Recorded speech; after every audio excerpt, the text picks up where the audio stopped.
Mike Kandel has been a dedicated journalist for more than 70 years, and he's been at various times the founding financial editor of CNN, the financial editor of the Washington Star, the New York Herald Tribune, the New York Post, and a reporter and copy editor at the New York Times. Throughout his career, he has been laser focused on using his free speech and press rights to hold power to account. That was evident as early as 1950 when, as an editor at the Brooklyn College's Vanguard, he and other tender-footed editors challenged policies of the college administration and were suspended, as Mike recalled, for their pugnacious coverage. Quote, pugnacious coverage. The paper and the editors were ultimately redeemed in more recent years and honored by the college for their defiance. And Mike, by the way, still meets on the second Thursday of every month with some of the pugnacious editors of this college newspaper. Pugnacious also explains how Mike has been a force of nature in the Silurian Press Club for so many decades, reminding the Board of Governors of its duties, its rules of order, and its ethics, while serving magnificently in key executive positions, including president twice, having done it once. That is amazing. And always striving for quality and fairness, both in his career and his Silurian stewardship, explain why, upon his so-called retirement, meaningless in his case, the Board of Governors decided to award Mike this special honor. I've been holding this framed certificate for months, but Mike has been too busy to nail down a date for the handoff. So it's a pleasure to finally give it to him now. Mike, come on up.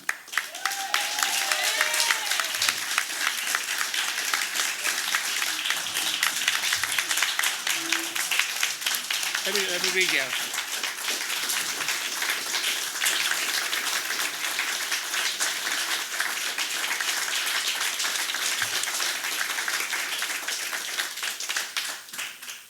Silurian Press Club proudly presents Myron Kandel with this special commendation in recognition and deep appreciation of his more than a quarter century of unbridled service, brilliant leadership, and inspired vision as a governor, officer, and twice as president, all of which contributed immeasurably towards enhancing and advancing the Silurian Press Club's mission and achievements. There you go.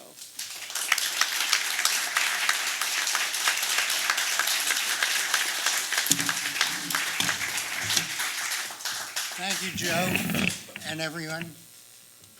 Mike, how long have you been a member of the Silurians? 54 years. Wait a minute. You still haven't learned to hold the mic. 54 years. Okay, so I'm Let me mention one thing. There was something, you had to be a journalist for 25 years to become a Silurian.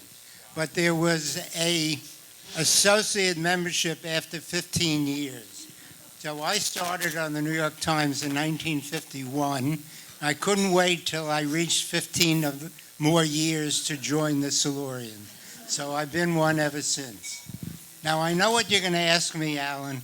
How did I start in journalism? I'm going to beat you to it. As you can tell, he's been sweating this interview the whole lunch.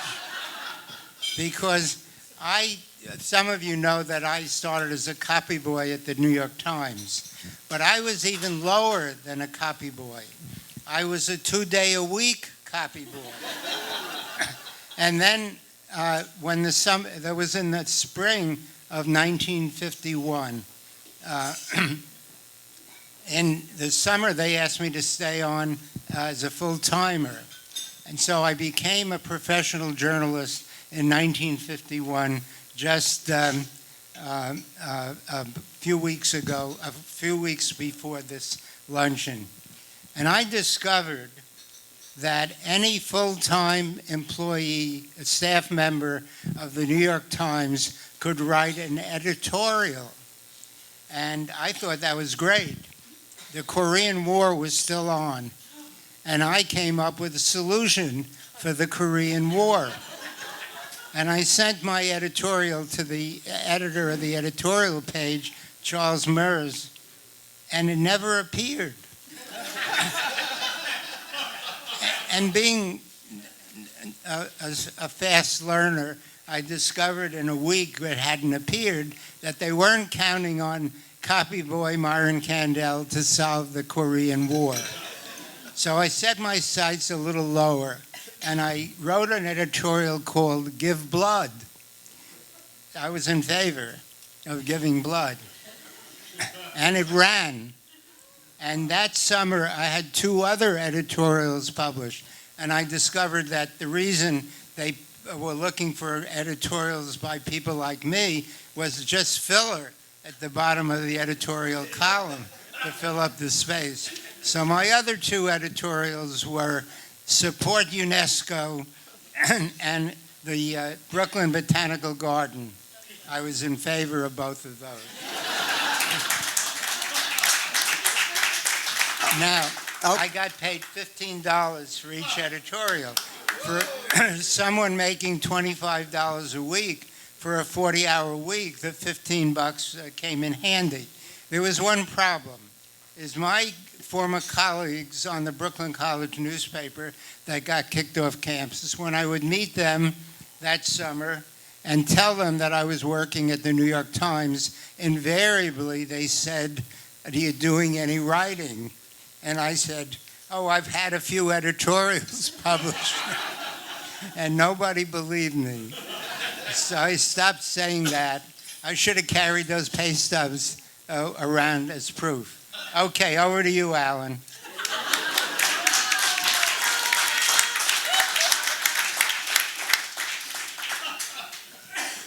First, I want to thank all our CNN friends who are here to help honor Myron. He objects to that verb, but he's going to have to suffer through it because I'm going to do something that all of my colleagues know is rare.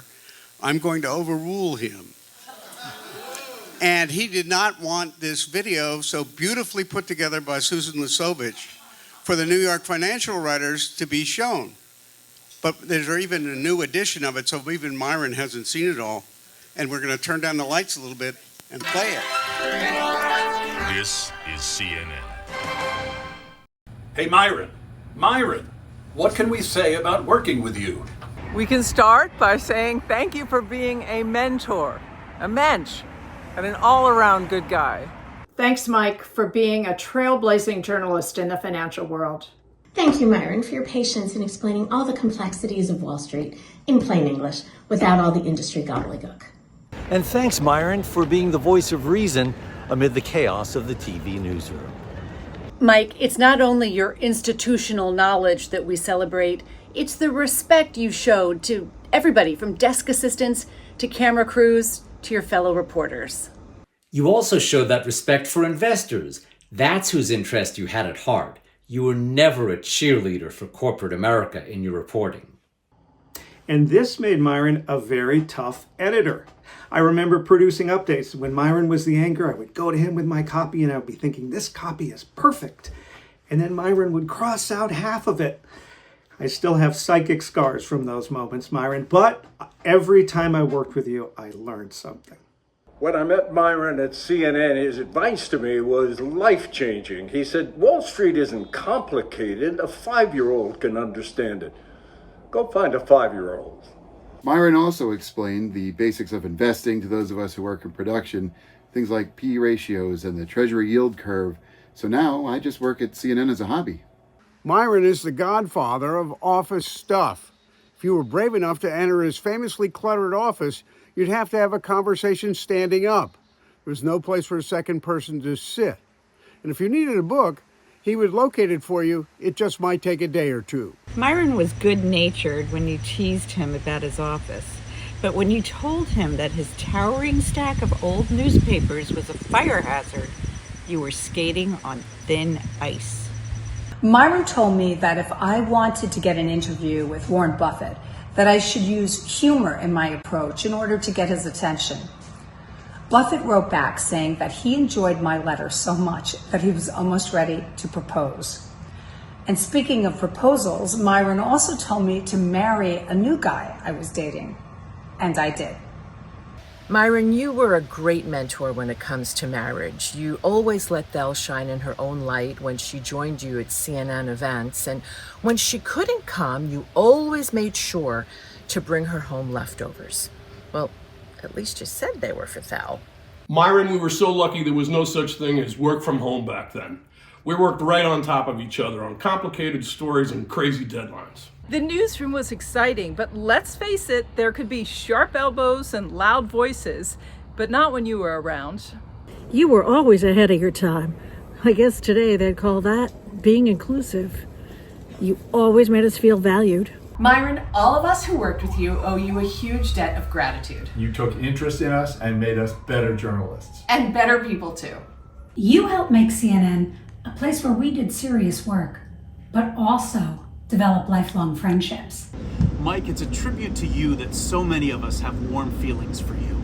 It's not just that you're an important and influential journalist who made your mark in the world's financial capital. It's the way you touched us. With your kindness, with your humor, and with your humanity. Myron, you know, way back when you hired me to be your intern, my primary jobs were to, number 1, open your mail, number 2, rip your scripts, number 3, run your prompter.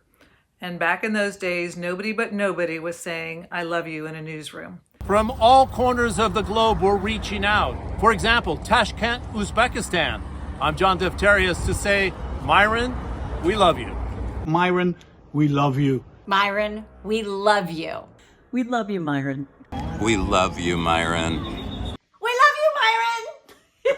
Myron, we love you. We love you, Myron. We love you, Myron, so much. Congratulations. Mwah.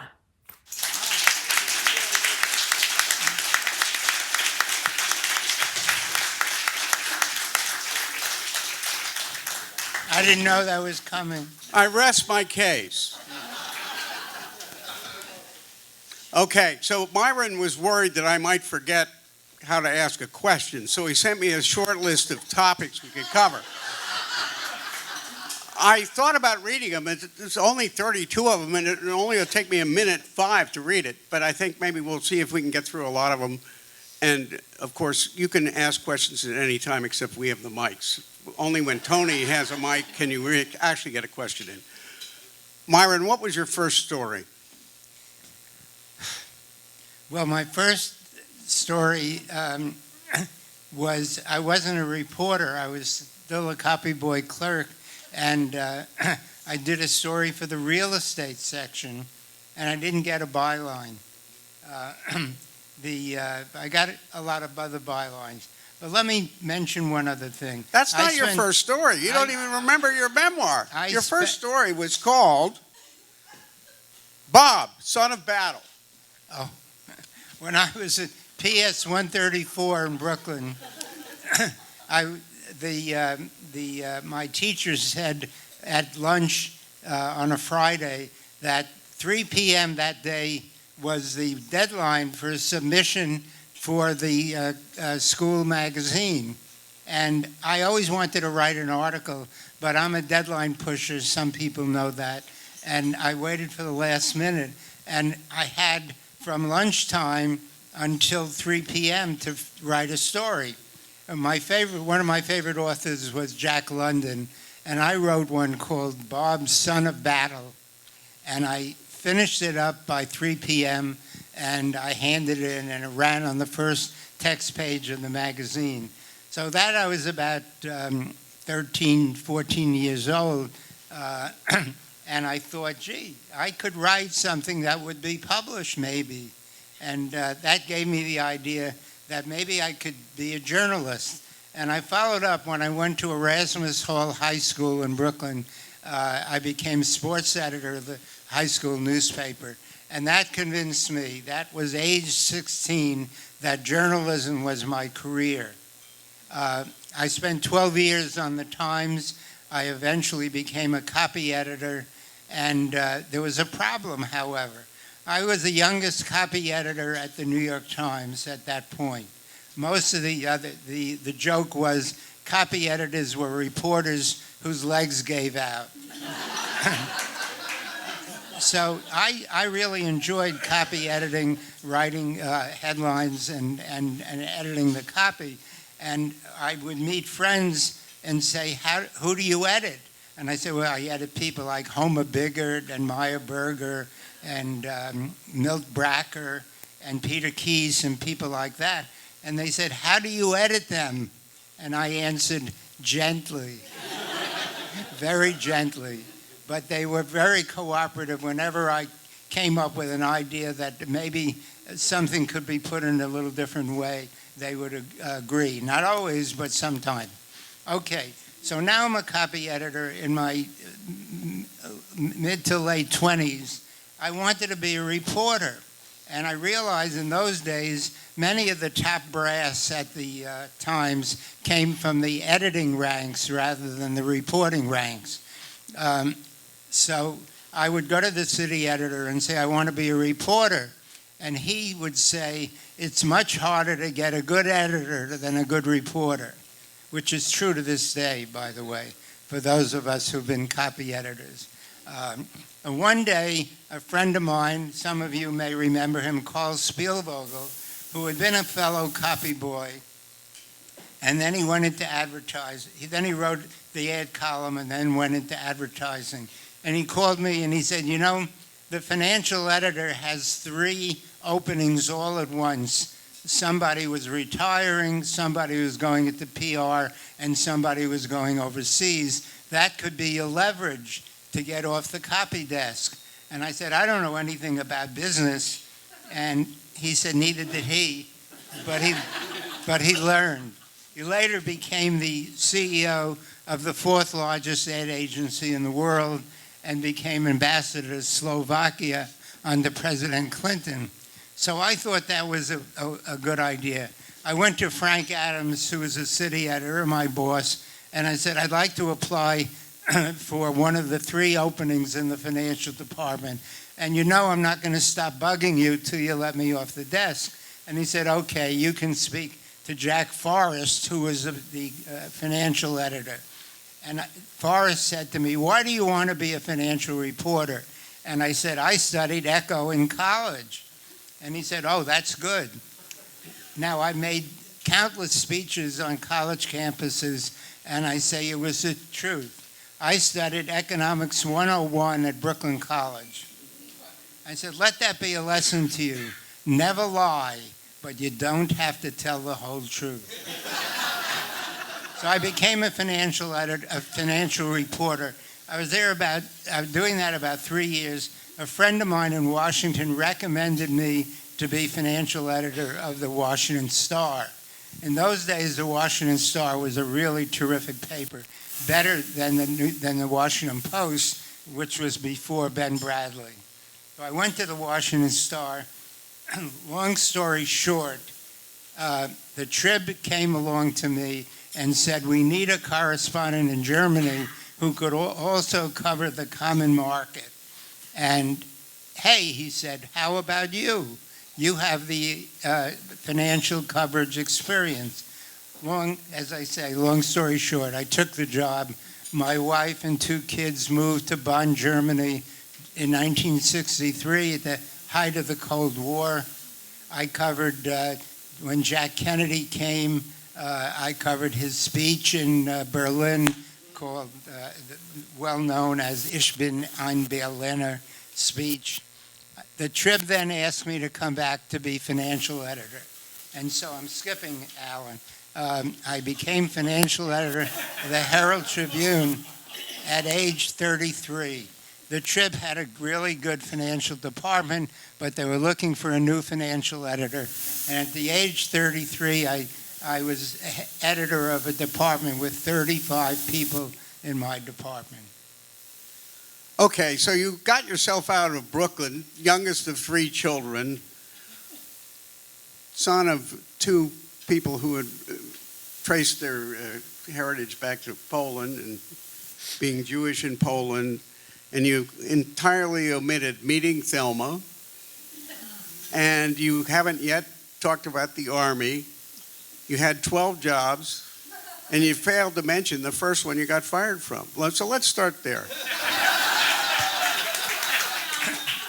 Well, I lived at home with my widowed mother. My father died when I was 11 years old, and I always had a job from age 13 on. And I went to the Brooklyn College placement office and said I would like a part-time job. And they got me a job in a small haberdashery store in the Bushwick section of Brooklyn, run by two brothers. And a lady came in with a heavy Italian accent, and she was looking for a tie for her grandson for Christmas. This was over the Christmas vacation time. And the owner of the shop picked out a tie that was horrible, but it was expensive. And she came over to me and said, what do you think of this tie? I didn't want to say it was terrible because the boss picked it out. I said, I think he might like this rep striped tie a little better, and it was a lot cheaper. And she bought that one. And when the end of the first day came, one of the brothers that ran the store said, business is slow. I don't think we're going to need you anymore. And so he paid me for the day's work, and he treated me decently, said it to me privately with no one else around.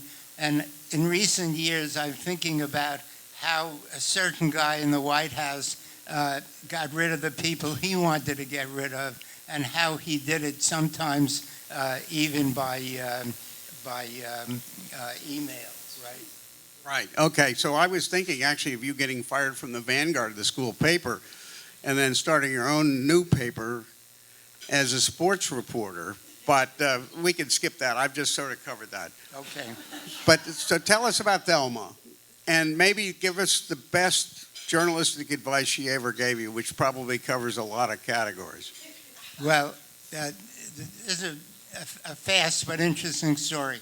My wife, Thelma, who died just a year ago after 69 years of marriage, she became friendly in summer camp with two other girls at age 12. One married my first cousin. Her name became Mrs. Kandel also. The second one married my cousin's roommate at MIT, and I met Thelma at the cousin's engagement party. So that was sort of a trifecta of serendipity. But I want to mention, you're going to get to this, I know, but I'll beat you to it. So I'm a financial reporter at the Times, and I covered the field of retailing. And the big wheel in retailing those days was Federated Department Stores, which owned big department stores like Bloomingdale's and A&S and other stores around the country. And I paid a lot of attention to that as a part of my beat. I became friendly with the PR guy who worked for a rather flamboyant PR guy in New York named Benjamin Sonnenberg. Ben Sonnenberg. Some of you may Famous remember the early name. PR guy. Yeah, he was a PR guy for Federated Department Stores. Now he had the guy who handled the account was named Jack Pacey, who was an old Boston newsman, whose wife, by the way, Peg Pacey, was a reporter for Barron's magazine. So that always gave Jack a little brownie points dealing with the press. But he was really a good guy. And one day he invited me to lunch at the Algonquin. And I had read about the Algonquin Roundtable, but I'd never been there. So I accepted the luncheon invitation. And after some chatting, he said, we've been following your work and we really like it. We think you do a very good job. We'd like to offer you a job with our firm. And I said, oh, no, I'm dedicated to the Times. It took me a lot of hard work to get to be a reporter. No way. He said, well, can I ask you how much you're making? Guild scale now at that point was $150 for reporters. And I had gotten 2 merit raises, once as a copy editor, once as a reporter. I was making $180 a week.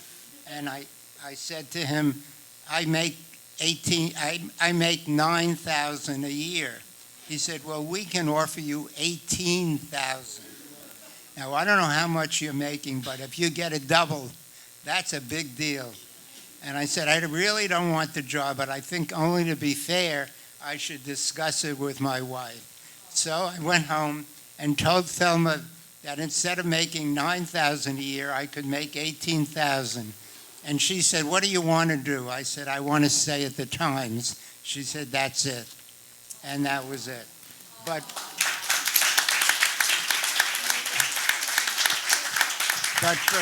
for fun, we figured out what we would have done with the extra money.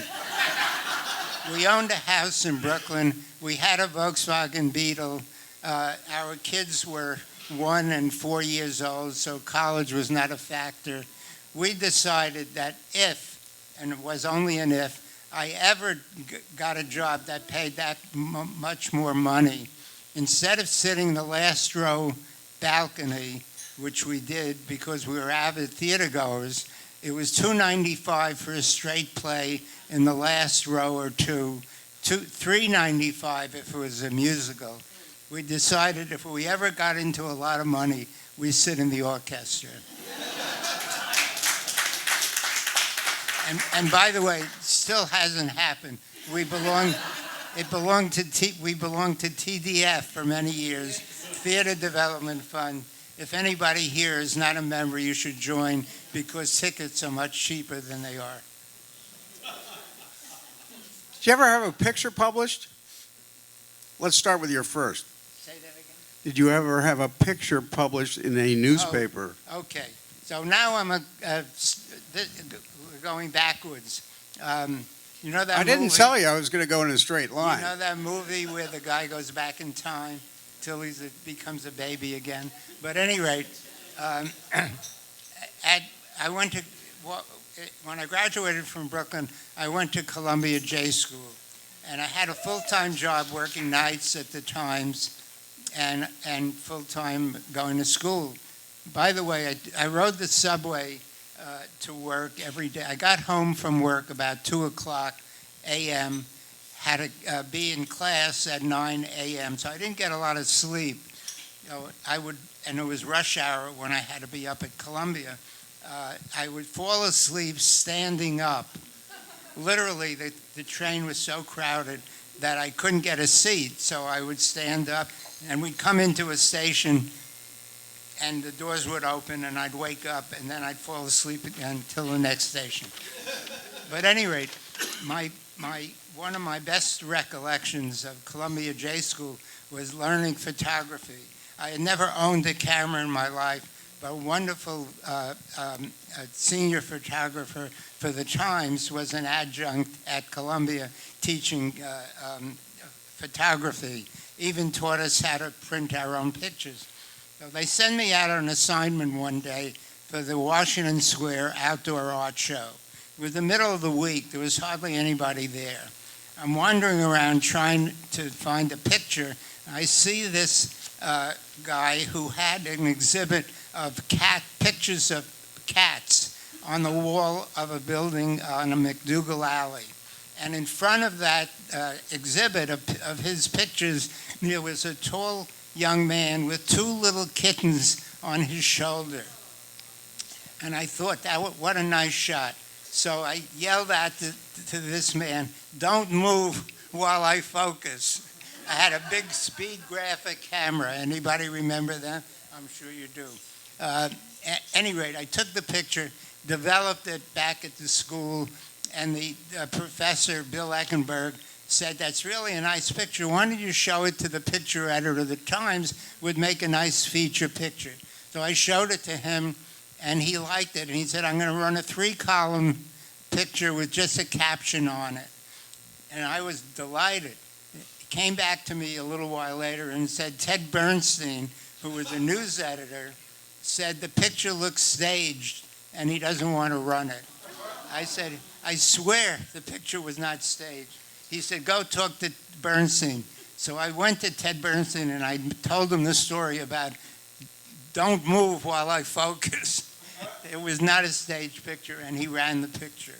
So I was the only member of my class who had a picture professionally published.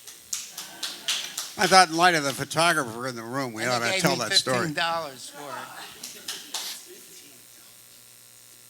it. Okay, you get $1.50, 90 seconds to wrap up the New York Herald Tribune and the Washington Star.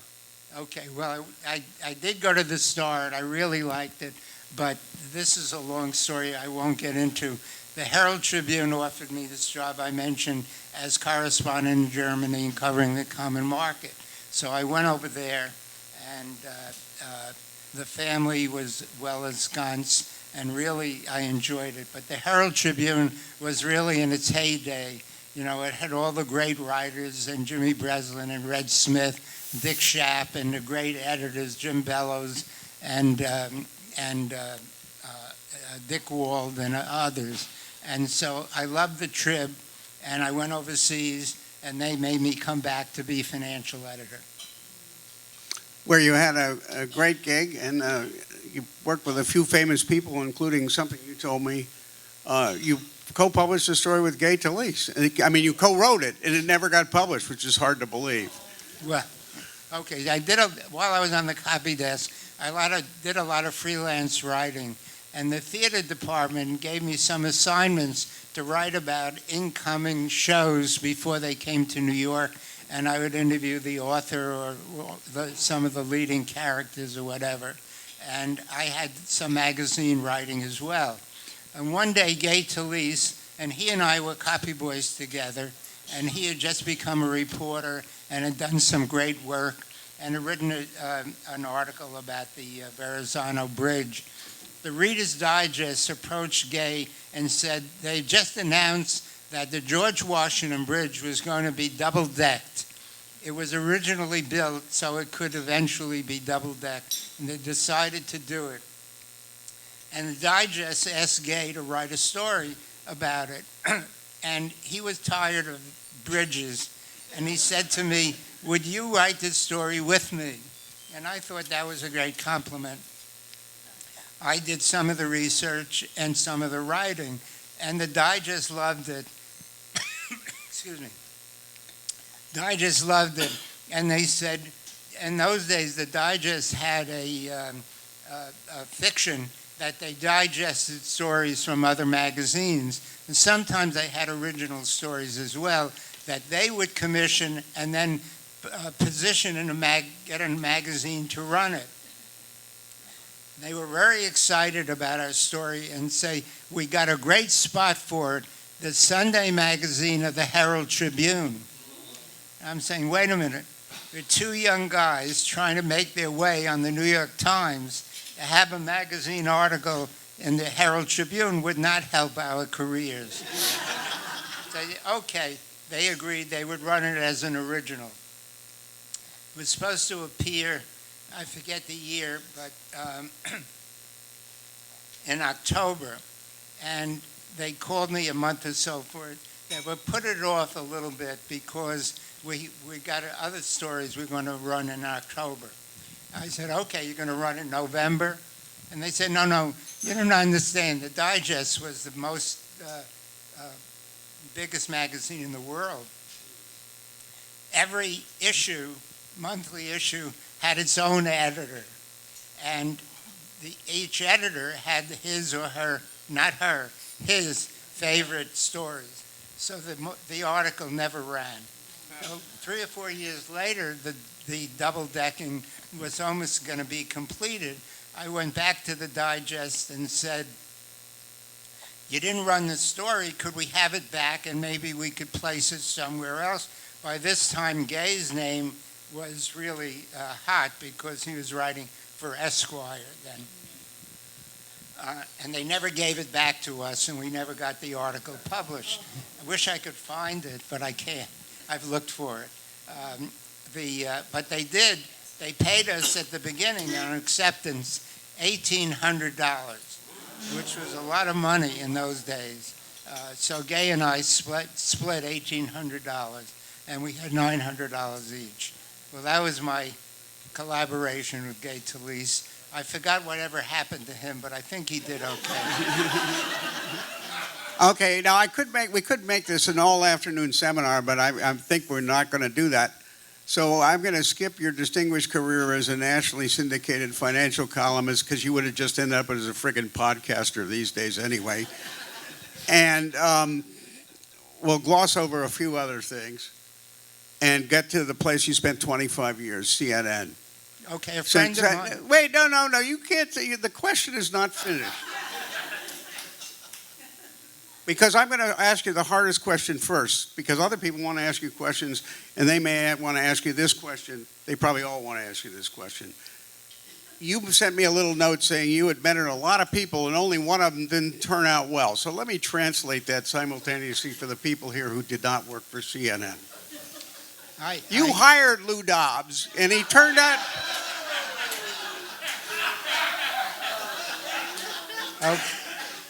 he turned out to be your torturer even before he turned out to be a national torturer.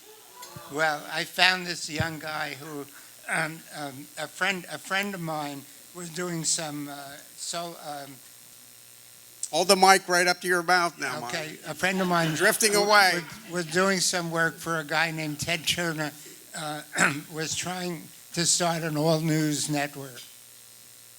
And he asked me to have lunch with the guy who was putting it together for Ted, named Reese Schoenfeld. I had lunch with Schoenfeld and my friend just as a favor, and I went on my usual tirade. If you're going to do television, you got to do something on business news because television is not covering business news. He said, oh yeah, we're going to have a almost prime time business news program, and I'm going to hire somebody like Walter Cronkite type person who could be the financial editor and also the anchor. And I said, oh, that's nice. And we're going to use some columnists. So I said, I'm a columnist. I could do that. He called me a few days later. He said, you know, I rejiggered my thought. We're going to hire a financial editor who could also be a on-air commentator. And I want to offer that job to you. And I figured, no way I was ever going to be on television. He said, well, just take a screen test.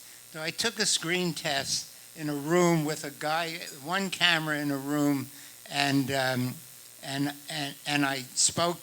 He said, interview me, tell me something about yourself, and read something. So I was writing the syndicated column with a colleague named from Brooklyn College and the Herald Tribune named Phil Greer. And we had a good syndicated coverage. And I had a carbon copy of a column I had just dropped off. So I said, who's this guy, Ted Turner? And this is who I am. And I read from my carbon copy. Now, I've told this story many times. Most of the young people I speak to, that I have spoken to in recent years, have no idea what a carbon copy is. Not true in this room. Get a call a few days later, and Schoenfeld says, well, what you don't have in the television graces, you make up in knowledgeability, sincerity, and credibility. And would you take the job as financial editor of CNN? Came down to Atlanta, and I met Ted Turner for the first time. Now, I really had agreed on taking the job by then. So this is the first week in February of 1980. And Ted said to me, when we go on the air June 1st, we don't go off the air until the world comes to an end. And then he paused, pointed a finger at me dramatically and said, if that happens, I expect you to stay on the job and cover the story.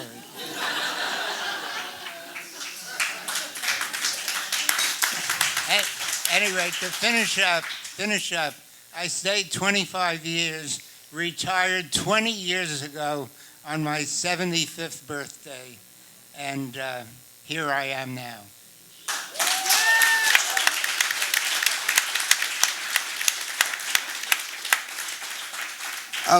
This is going to be my last question before we go to Q&A, because we got to leave 30 seconds for that.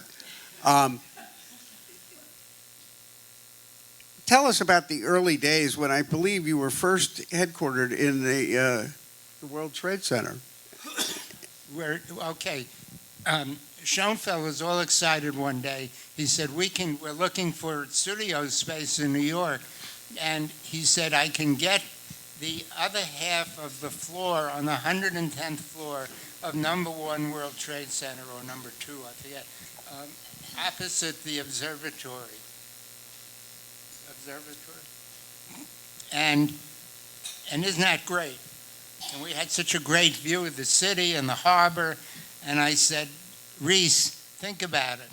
#1, half the time you're going to be above the clouds, so you won't be able to see any scenery. #2, you're going to be on the 110th floor. You want to get camera crews in and out of the building pretty fast. Not such a good idea. So we ended up on the ground floor of the lobby level of #1 World Trade Center. And then we moved uptown after that. Okay, do you have any highlights before we go to questions? Well, I mean, anything about all those 25 years at CNN that really knocks your socks off to this day? The one thing, in October of '87, the stock market really tumbled, and the Dow Jones Industrial Average lost almost 23% in one day, the highest percentage loss ever. And the other networks were covering this story not very well, but they were reporting on it, and they never used the word crash. And we had a big discussion. It was a crash, and if it was a crash, we should say it was a crash, and we did. So we were the first people to really say, this stock market has just crashed. And my advice then to ordinary investors, don't panic. It will come back. And it did. In those days, the Dow was under 1,000. Okay, I debated whether I should do this, but I guess it's such a wonderful world in here because of this man whom we're honoring. And we don't have to pay attention to things that are going on out there, the latest of which is the Pentagon has accepted that big jet from Qatar. Anyway, we have questions right here. What's your name? Stuart Campbell. I just want to thank Mike. I was a copy editor very young at the time when I heard that Mike was leaving the Times, but I also knew that he had been teaching at City College. And so I applied for the job, and among my students over 16 years of teaching there were Joe Berger, Mel Leitner, and Clyde Haberman. Despite their having taken my class, they did pretty well. Thank you so much, Mike. Any other questions? I want to add one thing. I got a job, a recommendation of a guy named Cal Siegel, who was an assistant city editor and was a former president of the Silurians. He recommended me to the chairman of the English department at City College uptown. I was about 27 years old, and I come into the classroom for the first time and put my papers down on the desk of the teacher, and some of the kids looked a lot older than I was, and I remember they're looking at me and saying, "Hey, wise guy, come sit with us," not on the desk, on the professor's desk. But that's how far back teaching I did. Over here, Mike. Hi, Rich Lamb of the late WCBS radio. Thank you for all of my colleagues who are shocked at what happened there. Anyway, what do you think of tariffs?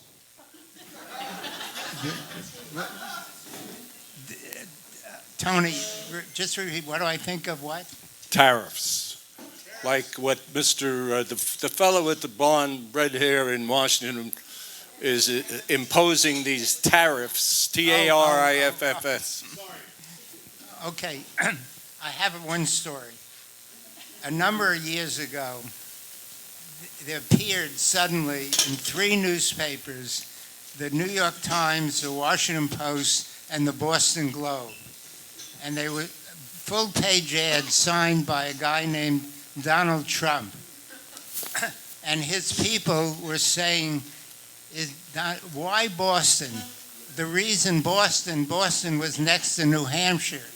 And a lot of people in New Hampshire read the Boston Globe, and New Hampshire had the first presidential primary.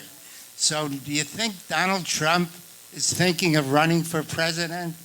I thought that was the most ridiculous thing I ever heard. And so I began to do some legwork, and I find, and Larry King, my program, I was on the end of Moneyline, which went off the air at, I was on the last 2 or 3 minutes of the 7 o'clock half hour. And so the CNN was publicizing all day that Larry King is going to interview Donald Trump, who may be running for president. So I did some legwork and discovered that Donald Trump had a book coming out and wanted some publicity for the book. And that's why he took those full-page ads, and his PR people said that, what about the president? And so I went on the air and saying the most ridiculous thing I've heard in my entire career was Donald Trump running for president. And the sad news is what's happened since. I think the damage he's done to journalism, and all of us here are journalists or friends of journalists, it's lasting damage. A good percentage of American people really do think that we are the enemies of America. It's such a ridiculous concept. When we were in the business, when we started, the idea that we were the enemies of the people was outrageous. But the damage is being done, and it's being done every day more so. Mike, over here. Mike? I'm Ken Jouts. I'm one of the people who had the privilege and honor of working with Mike at CNN for many years. So Mike, from the vantage point of a long and illustrious career and being a 95-year-old journalist, over the course of your career, when were you most proud of the American press about how it covered a story, and when were you most disappointed by the press? Okay, good question. I was very proud of helping start CNN. It was one of the most important things in my life, and certainly journalistic career. The idea of all news around the clock. I was disillusioned during the run-up to the 2016 election, where CNN, everybody, but CNN also, played the game of giving Donald Trump all kinds of airtime when people like me thought it was a joke. We gave him airtime because he was ratings. The name of the game became ratings, not news. Once it became ratings, the whole atmosphere changed. So I think that was something that really bothered me. And then, of course, the start of the Fox network. And I would tell the brass at CNN, the best defense is a good offense. They were doing very well. I said we should take an advertising campaign saying, if you want your news with a right-wing slant, watch Fox. If you want it down the middle, watch us, CNN. And the brass said, we don't want to dignify them. Fox News was eating our lunch in their ratings, and they didn't want to dignify them by attacking them. The fact is that CNN, even when it lagged in the ratings, was making more money than Fox did. And I think the thing, now I did work at the New York Post. When Rupert Murdoch bought the Post, he hired me as financial editor. And you know what he said? I can't leave you without telling you this. He said, I'm looking for a financial editor. I said, I'm now a columnist. I used to be a financial editor. He said, you can do both. I said, I made my reputation on a classy newspaper like the Herald Tribune and also the Times. I don't want to work for a schlock tabloid. And you could say that if you didn't want the job, which I really didn't want. And he said, we're going to put out a respectable tabloid. And he tried for a little while, very little while. And then the paper got more and more sensational. And then I decided that I was going to leave. But I was trying to convince him to upgrade it was a good paper, a great sports section, good cultural news, good city coverage, and a good, interesting development called Page 6, which was fine in those days. But it didn't get any class advertising because the major department stores and the banks didn't want to advertise. And I tried to convince Murdoch to upgrade the paper, go back to the concept of a responsible tabloid. Then the American embassy was seized in Tehran. The circulation of the Post went to 700,000 5 days in a row. It had never been anywhere near that for a concerted period. And when Murdoch came back from a trip to Australia, he said to me, I heard what you told me about upgrading the paper. He said, we're sticking with what we're doing. We're going to get 1 million. And when we get 1 million circulation, the good stores and the banks will have to advertise with us. And it never did. And it went downhill from there. Mike, I think the consensus in this room is we do not want you ever to leave. But I think we have to make this the last question.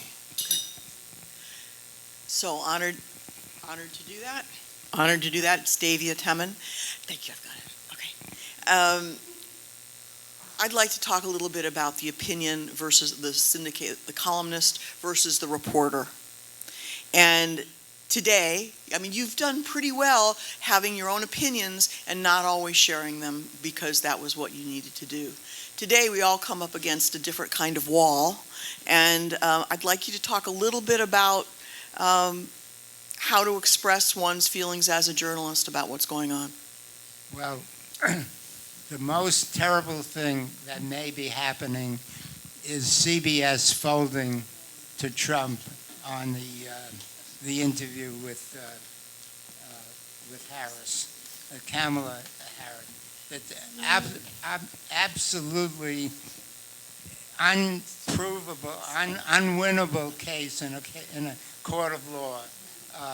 The case that Murdoch is bringing, not Murdoch, but Trump is bringing against CBS. And it looks like, from what I've been reading, CBS is ready to tumble and ready to pay Trump. And I think that's the end of the integrity of CBS, which was always held up under the Murrow days and the George Clooney days now, was held up and as a paragon of news on television.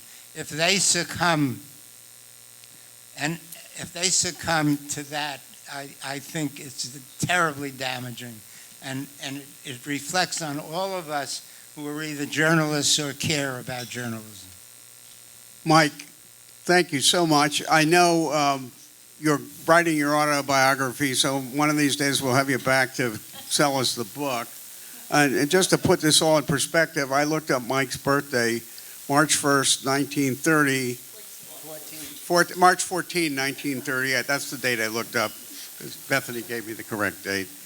And the New York Times that day, the story that I liked the best was it was the day they announced that a 9th planet had been discovered, Pluto. And Pluto is come and gone now as a planet, but you're still here.